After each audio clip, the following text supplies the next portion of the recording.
Hello, I'm Teresa Eastman. I'm from Kent District Library, the Alpine branch. And today we are very fortunate and excited to have Mike Zamaron here from our home repair services. And he is going to talk to us about getting our homes ready for winter. Hi, Mike. How are you tonight? I'm doing really good. Excited.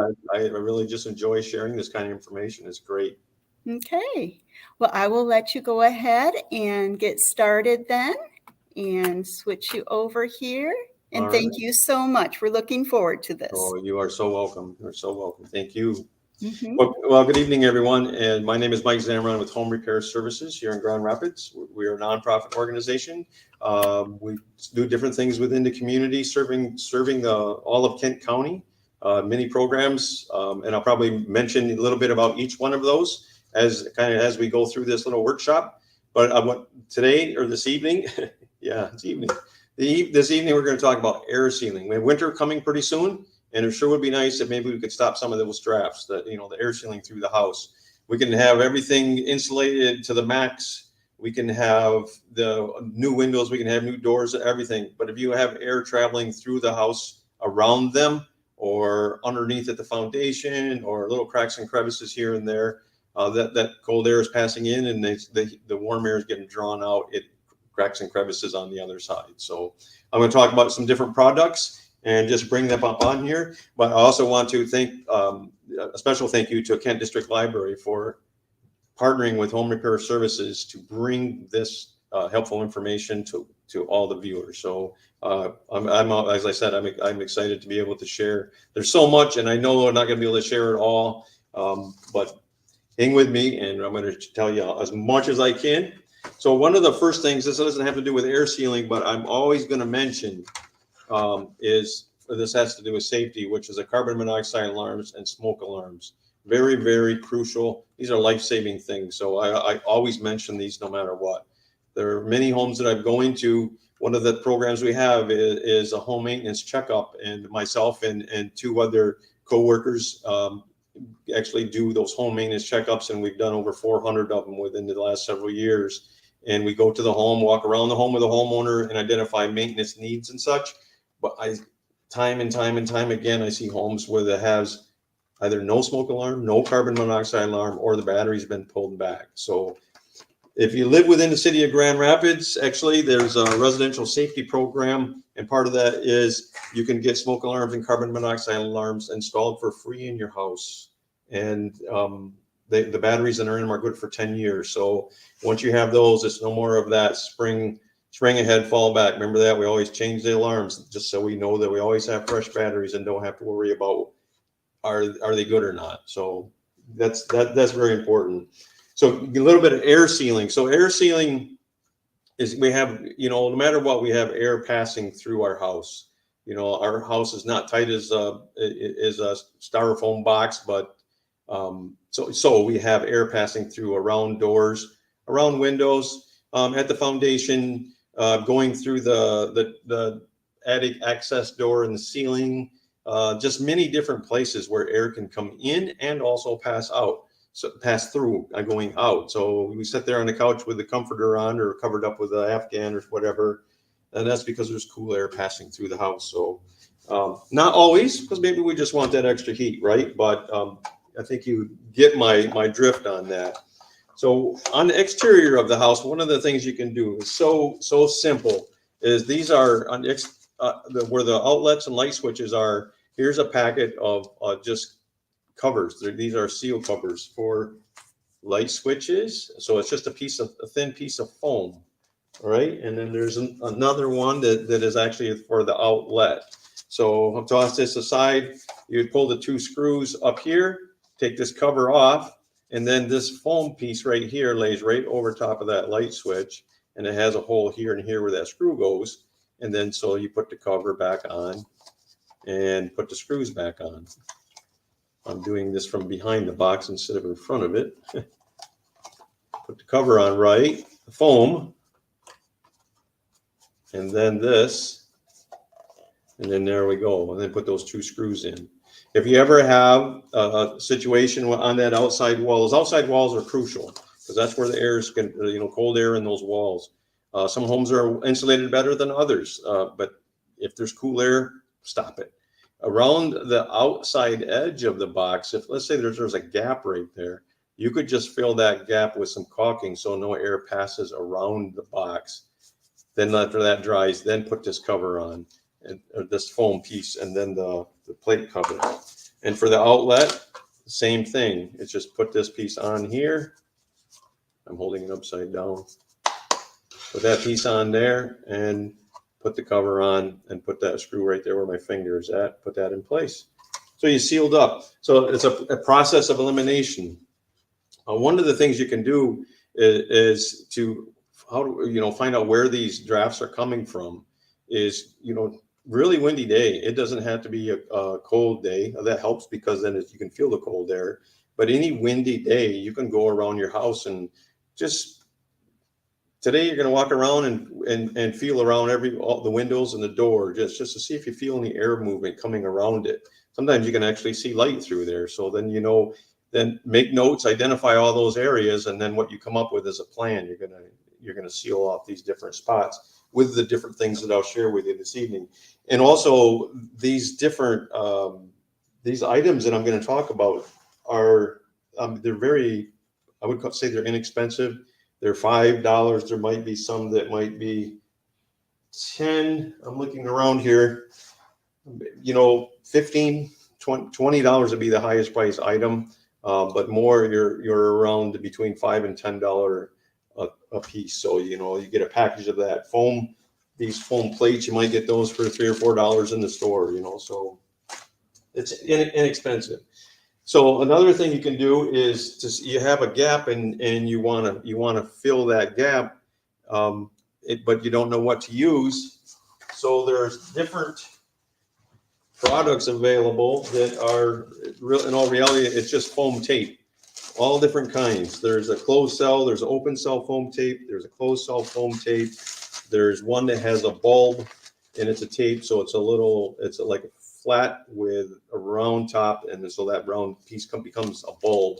And you peel it and you stick it down, and then when you push something into it, it creates a seal.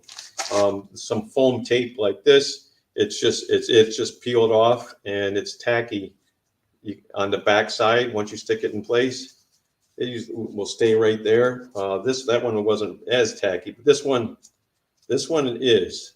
You can see my finger just sticks to that, and you just can tear off a piece like that, and you can't see that. I'm going to put it on the back of this box. You stick it in place, and then there's just a paper.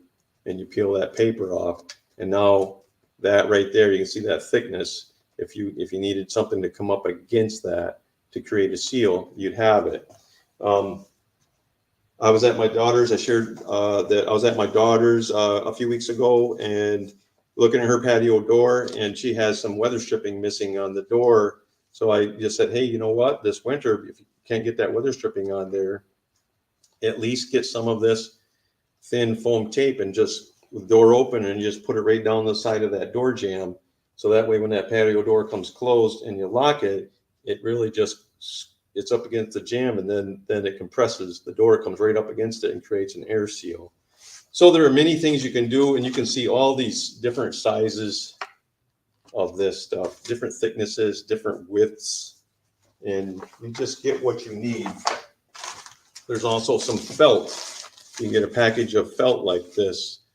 This is the old-fashioned stuff, I guess what I call it anyways. It's just a roll. It's a roll, and it's felt weather stripping, right? So you can tack this in place most anywhere. You can also, if you had a gap, you could actually take a putty knife and push this felt into a gap, just like you could the foam tape. It's just that the foam tape is sticky, right? So it just hangs up on the sides where this would just push right in. And mentioning along windows, I'm going to save this one for the windows. Another thing to this is jumping here just a little bit, but I want to make sure I mention it. So if anyone lives in a modular home, mobile home, modular home, if you have a home that is partial crawl space area or all crawl space area, My home was built in 1915. There's a lot of crawl space underneath of it. Actually, just have a trap door in the floor.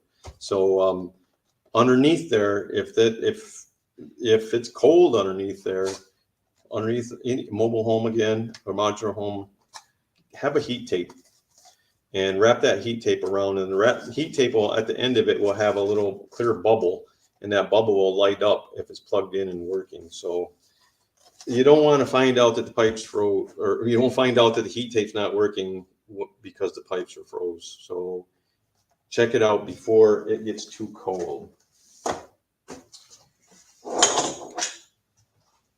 This is water faucets, exterior water faucets. In your down in the basement underneath the house, you can get some of the, just to protect the water faucets, you can get some of this foam stuff that's just a sleeve. They come 3 feet long and probably 4 in a package, and they just have a slit down the side of them, and you just open it up and flex it around the pipe just like this, and just bring it together. This one's a wrong size pipe that I have in front of me, but when I put it on the other one, it's going to fit. You'll see that. But some of them actually have a piece of tape that is on this seam, and then you just pull that piece of paper, that tape, and then it'll stick right back together again. The one thing I did want to show you about this is a typical exterior faucet, right? Where you hook your garden hose up. If the handle is going on an angle like this, then the shutoff is right here, right? This shaft that comes down is opening and closing right here. So with this one, definitely inside the house in the basement, you would have another valve that turns it off in there. So if you have that, you definitely want to turn, while the water's off here, go in the basement and turn that valve off, and then come out here and open this one up to let any water that's in there drain out, because you don't want water sitting right in here in the wintertime, because it can freeze. And though, even though this is a galvanized pipe, it can bust. And yeah, that's not good. The worst thing, one of the worst things you can do is have a garden hose on here during the wintertime, because that water can't trickle away, and any water that's in that hose is going to gradually expand and push its way up, and it will actually back up into this and still cause it to freeze. And so you want to caulk around it. You want to make sure there's no garden hose on it. You want to make sure that it's turned off in the basement. Then you open this back up, let the water drain out that's right in this area. So that's that style. And then I'm going to hold up this style, and then you can see the difference between the two. The one, the handle goes down on an angle. The top one, the handle goes straight in, right? That's because this length of pipe has a metal rod that goes through the full length of this pipe and turns off back here. So when you open and close this, you're turning a rod in here and it's closing back here. And that's awesome. They call them frost-free.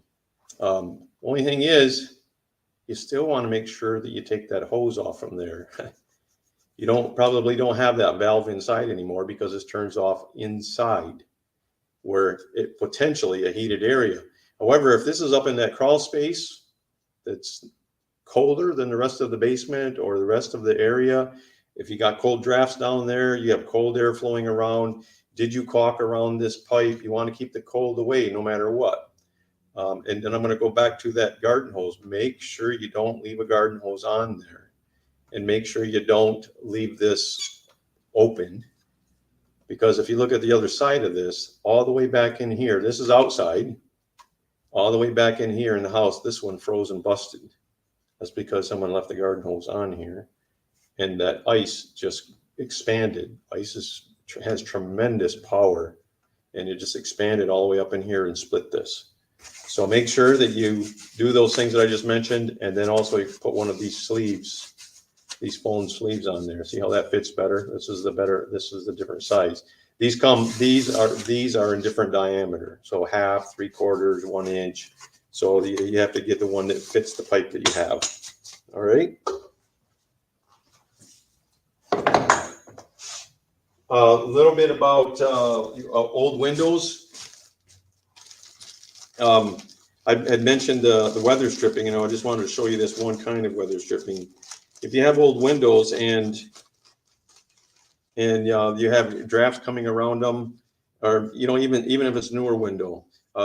This right here is a piece of, actually it's a roll of weather stripping for windows, right? Or a door. It's kind of it's called V-Seal.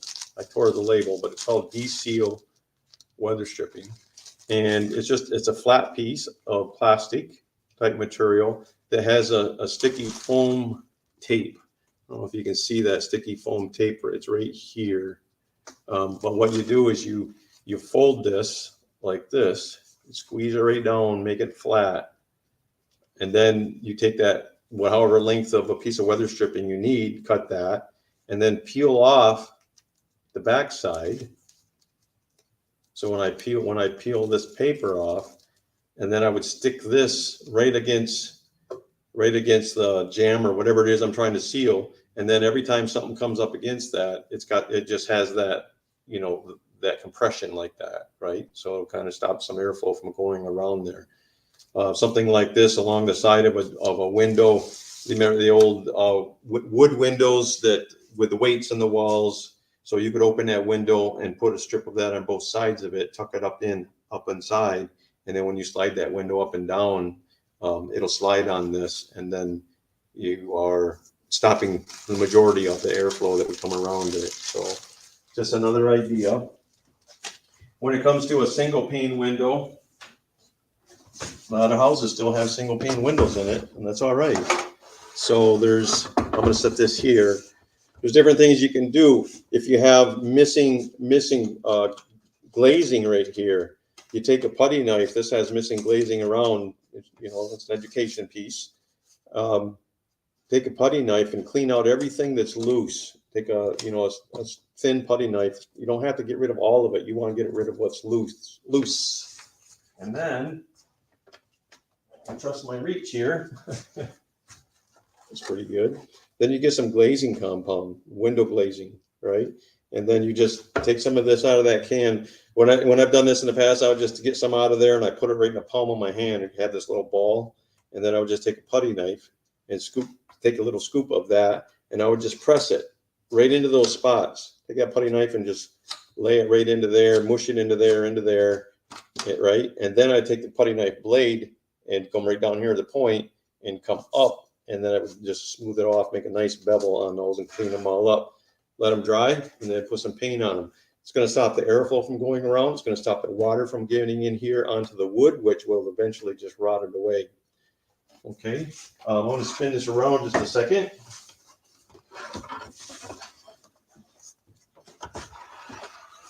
I went the wrong way. So what I want you to see now is this corner over here. This is what I call rope caulk. So it's actually rope cord. It's a weather strip, weather seal. Okay, it's sticky stuff. It looks like strings all put together, like that. So you can pull off one string of that width. You can see that one string off that width. This is fun, one-handed. And then up here where you see this other stuff, that's what that is right there. So maybe you don't feel comfortable caulking. Maybe you don't want to deal with that. Maybe I haven't shown you how yet. All right. But you can take this kind of stuff. If you got some airflow coming in somewhere, you could. I don't have an empty spot. I'll take this one off. It's just sticky. That's all it is. And then you can take just a single strand of this stuff, and then just push it. Just press it right into that gap, right? So if I did that, I just stopped that airflow that was coming in, and that's where I found it at, right? Remember when I was going around the house testing everything? I felt there's an airflow, so I make a note of that. Maybe you have painter's tape, put a piece of painter's tape by it so you can come back to it later, and then just do this if you didn't want to caulk. Another thing with this is a couple more things. I'm going to show you this since I have this up here. This is a plastic storm window. And actually, I'm going to set this down because it's going to be too close for you to see what I'm doing. I think you could be better at a distance. So what this is, that window right there, Another way to stop air from coming around it is make your own interior storm window. You don't have a storm window on the outside. The budget does not allow for a storm window on the outside. This is a good fix, actually. It's not, pretty, but you can just take a 1x2, which is actually 3/4 inch by 1.5 inch frame, and you make it a 1/2 inch smaller than this opening right here from inside. This is up here to here. So you make it a 1/2 inch smaller than what that opening is. Then you wrap it with some of the that better. This has been around for years, so it looks really dingy, but you wrap it with some of this pliable plastic. You can get that roll of plastic at the hardware store. Roll it around the edge, and you can just see where it's brought around the edge, and then with just a staple gun and just stapled it. Then you take, we made it a 1/2 inch smaller. So then we take 1/2 inch foam tape, or 3/8 foam tape, I'm sorry, and go over that foam sticky sides tape and go around the whole perimeter of it. Right now, what that's going to do when it's going to fit into that opening, because it's going to be like compressed in there. So when I bring this over here, I put one side in and just push it in. And if you need to, you can use a putty knife, just kind of lay in there and push it in. And see, now what I did is put that in there, and it's going to sit there all winter. And it's going to stop air from coming through it and from coming around it because of that foam tape. So it's just another inexpensive thing to do to be able to stop the airflow. The one thing I did want to mention, if you on the outside too, where I was talking about the glazing compound, they also do make or have this stuff in a tube. It's a little more liquid form, but it's got a flat tip on it, so you can actually put this in a caulk gun and go right around that glass to fill those voids if you didn't want to do that glazing. This way, some ways they're temporary. They're like that. That's actually temporary, but that plastic. But you can take it off in the summertime or when spring comes, and put it in the closet and put it back. Bring it back out the next year. And then you can also get one of these window kits, and we've all seen these window kits where you get the double stick foam tape and go around the perimeter of it with a double stick foam tape. Then you cut your plastic, and you put your plastic up on there. When you do that, I would put the foam tape around the perimeter of this, and then I would open up that sheet of plastic, and I would put one corner of it sticking right here with a little bit of overlap. Then I would come over here, and I would just slightly put a little bit of tension on it, not stretch, but tension. I would stick it here. Then I would just touch it in the center. And then I would go down the bottom corner, pull straight down, tension, touch there, and then the same thing over here, touch here. And then I would just pat it like that around the perimeter. And then it's going to stick right to that double stick tape. And then take your hand around to seal it. What I notice is that if you just stick it on there and take your hand around, it kind of rolls. The plastic rolls on that double stick tape, and it just doesn't lay down as flat, that's all. And you may have some wrinkles. So that would be that. Here is a type of caulking that can be used. Let's just say you have this is when you see this use, it says window frames, door casings, vents, fans, electrical outlets, air conditioners. So let's just say you have something that you have air coming around a window, and as long as it's not a bedroom window, you could take this caulking. This one is actually, his name is Zip Away. There's Peel and Seal. There's other companies too. I'm not being favored of one or the other with this. But what you can do is you caulk it on and you let it dry, and it's clear. It might get dirty, but maybe not. But then in the spring, when you want to be able to utilize that again, you just get right to the end of it and work it just a little bit, and then you can actually grab a hold of the end and pull it, and it'll come right off, just like if you were pulling a rubber band, and it just keeps coming off all the way around the opening or the whatever it is that you just caulked shut. And it doesn't it sits there, it sits up, but it doesn't like, it bonds by sticking, but it doesn't adhese bond, right? It doesn't grab a hold of the wood or the paint or whatever. So if something's caulking temporary, then you'd want to get something like this. But again, you do not want to use something like this on a bedroom window, right? Because a bedroom window is a fire escape, always.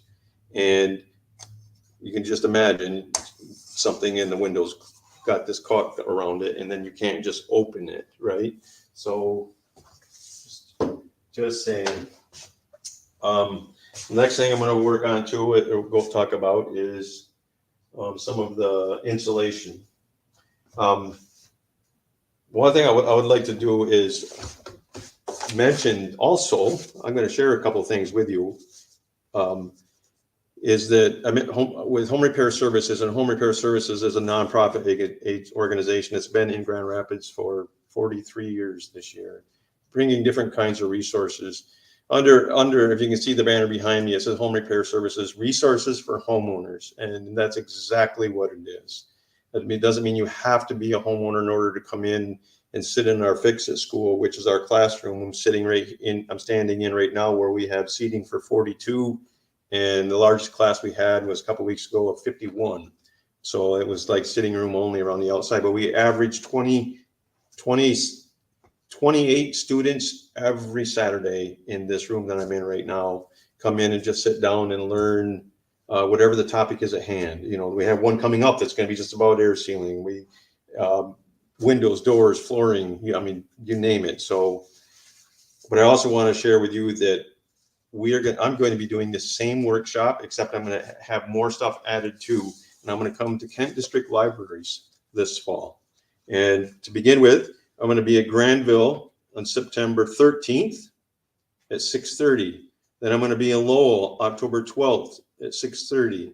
Then I'm going to be in Alpine November 9th at 6 o'clock. And then I'm going to finish off with in Alto on November 10th at 6:30. So if you want to see the stuff hands-on, be able to touch and feel and have me explain more stuff to you, hey, come to the Kent District Library, any one of those Kent District libraries, and always look at their schedule too, because they post this information. And we've been doing this for quite a while, So we try to do 4 workshops every season, and each workshop has different topics. This is about air sealing, because guess what's on its way? Cold air and some of that white fuzzy stuff or floating stuff in the air. All right, so some insulation. I mentioned the foam caulking, or the foam tape. So this is a roll of insulation. You can get, you've seen this stuff in big rolls before, but it's just a fiberglass insulation. It comes in different thicknesses and stuff, but this is a small pack. Like if you wanted to get a little package to be able to put, you cut a piece of this off, it's thin, and maybe you shove that into a gap or a crack, all right? Or maybe you go around a window or a door. I'm going to show you a couple different things that can be used in the same place as this. This on the back of it shows it going around a door or a window. It shows it going around the electrical outlet. Remember I said something about you could caulk around the perimeter of the outlet. So this is putting some insulation in there around an air conditioner, wrapping your hot water pipes, and then just stuffing it in for any object goes through the wall. Just like I'll use the outside water faucet as an example. That's going through the wall from out, in, out. So around that, you want to make sure that that's sealed. So it shows I'm putting some insulation around that. You can use it for many, many things. I want to just say to use caution, and always wear a mask when you're dealing with this fiberglass insulation, because it's just that, it's fiberglass, and little particles can become airborne when you're working on it. But wear some gloves and just wear a mask, and you'll be good to go. Then I wanted to talk about foam in a can, air sealing, right? This is what this is all about, is air sealing.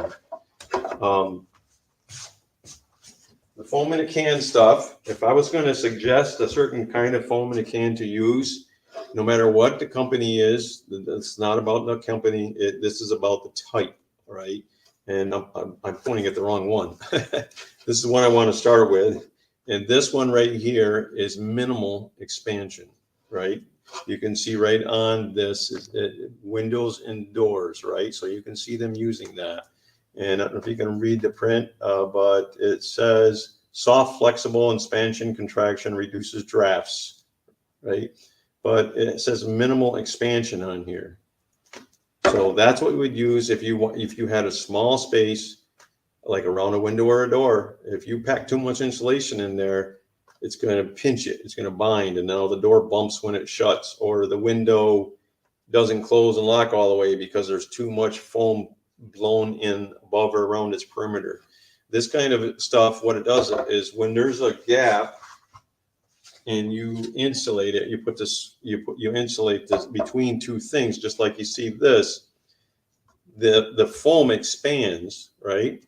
This type of foam here, it expands, and when it comes up against resistance, this is how I'm going to explain it. When it comes up against resistance, it stops pushing. It doesn't have the power to keep pushing. Whereas if you use this can right here, it's good, really good. It's really good. This stuff has more properties in it that makes it expand. So if you really wanted to fill a big hole or really want it to be super tight, it's going to keep growing until the inside of it dries or cures. That's my explanation of it. It says great stuff on the can, and it is. All these foams are. But if you want to go around something like a window or a door, because that opens and closes, you don't want any extra pressure on there. So this lets off. And then this one, which one I grabbed, this one is like a fire block, right? So this one, now it's actually a code in new construction where when anything that goes through the floor has to be sealed with certain kinds of sealants, so that there are no places down below or through the floor down below where fire could come up around a pipe or something. So that's why they call it fire block, right? So that's what that kind is. So they can all be used, but just keep that in mind. And when you use it, I'm gonna set this down. And you take the top off of this, and it'll come with a straw taped to the side of it right here, right up on the side of it. You just take this straw and turn it on like that. You shake it up really good. I'm gonna move these out of the way and bring back my little foam thing here, right? So this is you can see that's about the depth of that straw. So I did this intentionally. So you would shake this up really good, have it upside down, and when you pull this lever right here, foam would start coming out. So when I'm doing this, I'm going to put the straw inside, obviously, but put that straw in between there, and I'm going to just squeeze that, and it'll, you'll hear this noise. I guess something's frying in a frying pan. Okay, you hear this sound, and you can peek in there too. And the idea is to fill the back half of this. Don't bring it all the way out here to the front and fill it all the way up, because everything that's inside of there is going to expand and come forward. So fill the back half. You hear that sound, and then just start rising up, and going up or around, and fill that gap. Just plan on doing the back half, because it's going to expand forward. Maybe it doesn't come all the way, but you can always add some more. But when this stuff starts running out and dripping down below, and depending on what, it can just make a mess. So that's the trick to that, is not overuse it. Some people think you just got to fill it up, but you make a mess that way. All right. So shake it up, upside down, in between, and then just squeeze and rise up. You get used to the sound, the pitch of the sound, and then you just let it happen. This out of the way. All right. I'm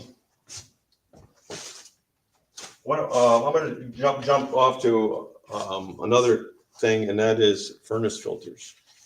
This is an old beat up furnace filter, for one thing, but it was dirty. I took this out years ago. The two things about a furnace filter to me, and when I say this, all I'm saying, and this is just my opinion, is that I wouldn't want to buy a furnace filter that's gray or brown, because I want to see the dirt. I would want to see the color difference, the buildup of stuff. Because I say that because I've been into many homes, and I pulled a filter out, and the homeowner didn't realize it was dirty just because it's also the color of the filter. So I would get a white one. But when you look at this one again has been around for a while. But if you look at the curvature of this part right here, and that's because the fan's on this side pulling air through it, right? And the more stuff that builds up on this side, the more that fan is trying to pull through, this is what they will just gradually do. This one is excessive, but this is what it gradually do. It's excessive because I want you to be able to visualize that. So you want to pull that out and check it once in a while. Like I would say, check it every month. And what you have to do is establish what works for your home. You see different recommendations every 30 days, every 60 days, every 90 days. There are filters that say they're good for 90 days. There are filters that have to do with, if you have allergies and stuff. But what I want to share with you is that everyone's home is different, because my home was built in 1915, just as an example. Maybe there's more dust in the air. Maybe there's more of whatever. If there's just one person living in the home, if there's just a couple, if there's, you have the more activity there is in the home, the more that's going to be airborne moving around. And if you have pets, that's even that much more again. So you just have to pull that furnace filter out occasionally and look at it. And you can kind of gauge how often you need to change it. But I would say 4 to 6 weeks, typically. And then you pull that out and you say, oh, you know what? I would rather have a clean filter than to try to get as much as I can out of it, and then afterwards have to pay for a furnace repair because that's exactly what happens. I use this. This is what I say in the workshop. So I'll say here too, is that by having a dirty furnace filter is like driving down the road with your foot on the gas and the brake at the same time. You want the gas because you want the furnace to work, or you want the engine to work. But yet, if the dirtier this gets, that's like resting your foot on the brake pedal, So make sure that stays clean. In all reality, it's a small investment for the satisfaction to know that you're not putting labor on that fan back there. If any of us have ever had a box fan sitting on the floor and it's up by the wall and a curtain comes up into the back of it when the gust of wind came, the curtain will come up against the back of that. Or you can use this with anything, really put something up against the back of a fan, and it's going to slow down. It's trying to pull, but it can't pull as it should. So it's airflow. You want that to go through.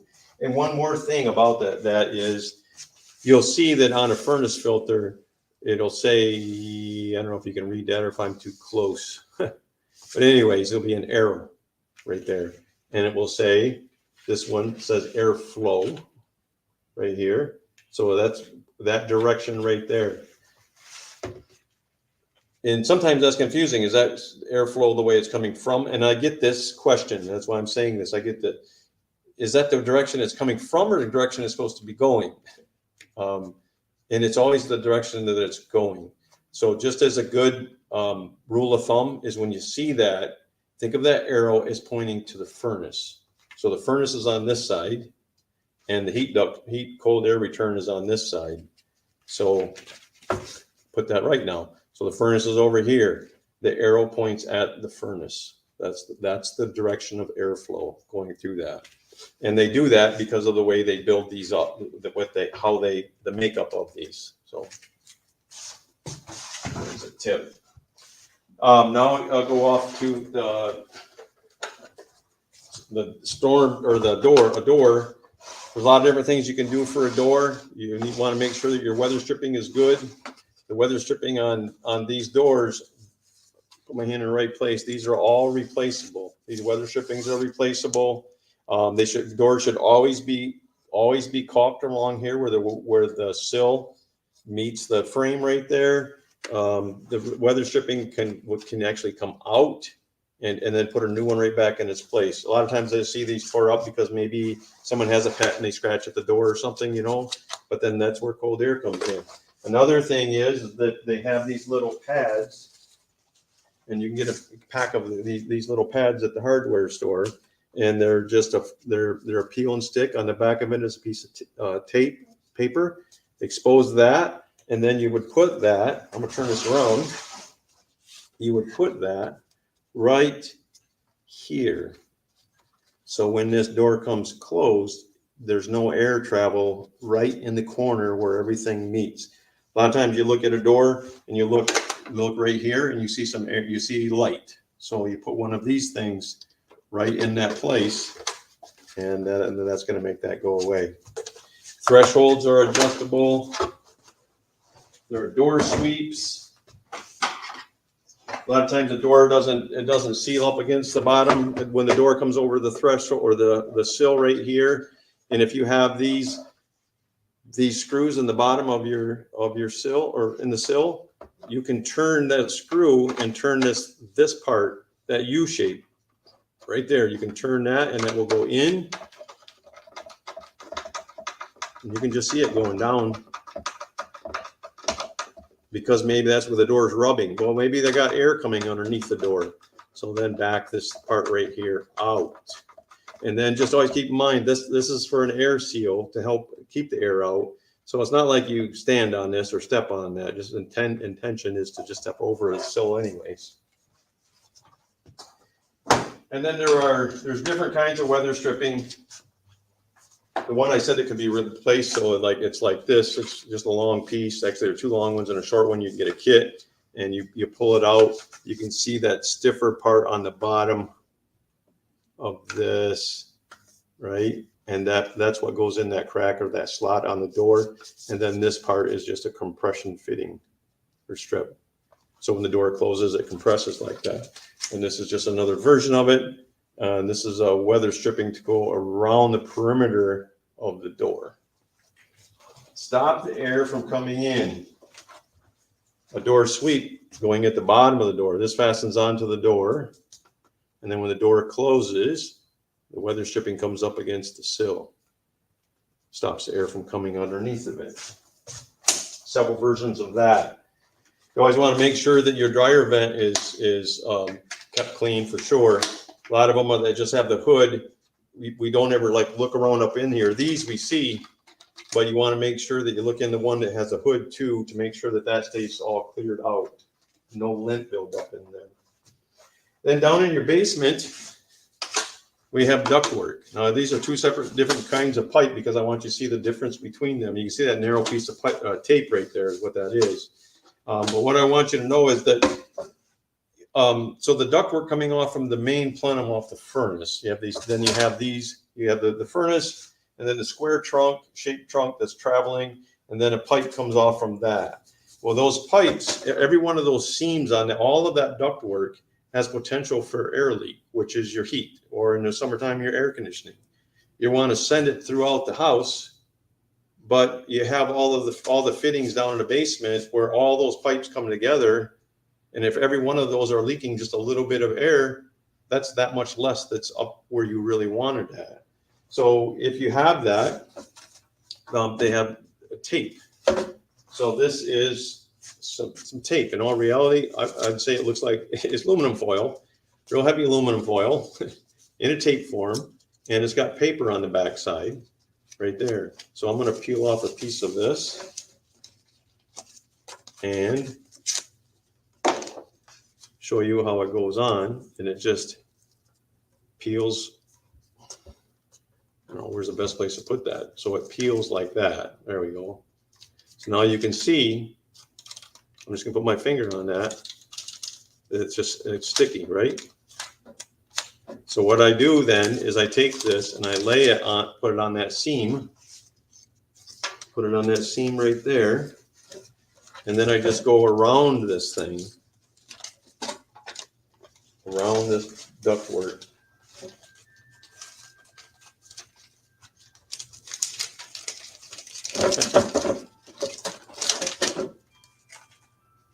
I don't know why my alarm's going off. And so then you just do this. So then we just close all of that. So now the air is going to pass through instead of leaking out right there. Then the next thing is most of the ductwork will have this little this little thing on it, right? This little arm. You'll see these. If they're going across this way, there's a saucer in there, a damper, and that turns. So when I do this, you can see it turn, right? So there's closed, but there's still air can Air can come around it, even though it's closed, and then there it's open. Well, let's say hypothetically that when down in the basement, the first pipe that comes off that trunk goes to the bathroom, the shortest distance, the closest to the furnace, and it's always warm in the bathroom, but yet all the way down the end of the house, the bedroom's cool. So I would close this one down a little bit at least and make sure the one that goes at the bedroom is wide open. So that allows you to control some of that. Or maybe in the wintertime, you don't use the bedroom at all. So then for the one that goes in the bedroom, do that. Some heat's going to come around it and come up in there anyways, but you can control that a little bit. All right. And they're actually simple to install. You just have to separate them just like this is. Separate this. All there is a screw connecting pipe to pipe. Pull that out. Pull this apart. You drill a hole, 1/4-inch hole on each side, and then that just slips in there. And then put your pipe back together again. So they're simple to do. Caulk around all the cracks around your house. There are all different kinds of caulking to use. You just want a good quality caulk, and without being favorites, I'm just going to say, just look at the label and make sure that it says that it has like excellent or superior bonding and expansion, flexibility. I've always found that if they don't say that, well, then there's a reason why they don't say that.